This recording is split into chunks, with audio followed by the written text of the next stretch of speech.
இப்போ பிசிஓ இருக்குது, அதுக்காக ட்ரீட்மெண்ட்டு எடுத்துகிட்டு இருக்காங்க. அப்போ அது என்னுடைய பிசிஓ எனக்கு கரைஞ்சிருச்சா, எனக்கு கிளியர் ஆகிடுச்சா இப்படின்ற கொஸ்டின் நிறைய பேருக்கு இருக்கும். அது எப்படி தெரிஞ்சுக்கிறது? அஃப்கோர்ஸ் நீங்கள் என்கிட்ட வரீங்க அப்படின்னா நான் ஸ்கேனில் பார்த்து சொல்லுவேன், நான் எப்படி இருக்குது உங்கள் ஓவரீஸு, பிசிஓ எப்படி இருக்குன்றது நான் சொல்லுவேன். பட் நீங்களே தெரிஞ்சுக்கலாம் ஒரு விஷயத்தை வச்சு. எப்படி தெரியுமா?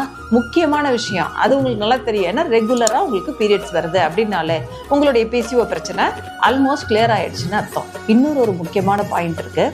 நிறைய நேரங்களில் பார்த்திங்கன்னா இந்த பிசிஓ ஹார்மோன் இம்பேலன்ஸால் சில இடங்கள்ல நம்மளுடைய தோலில் ரொம்ப டார்க் ஆகிடும். முக்கியமாக பார்த்திங்கன்னா கழுத்தில் அப்படியே பட்டையாக பிளாக்காக அந்த இடம் மட்டும் கருப்பாக இருக்கும். ஸோ அந்த பிசிஓ ஹார்மோன் கரெக்டாக ஆக ரெகுலராக பீரியட்ஸ் வரும்போது பார்த்திங்கன்னா அந்த கழுத்தில் உள்ள அந்த கருமை அப்படியே மறைஞ்சிக்கிட்டே வரும். இதை நீங்களே கண்டுபிடிக்கலாம். ஸோ அதுலேருந்தே நீங்கள் தெரிஞ்சுக்கலாம் உங்களுடைய பிசிஓ பிரச்சனை குறைஞ்சிக்கிட்டே வருது அப்படின்றது. தேங்க்யூ.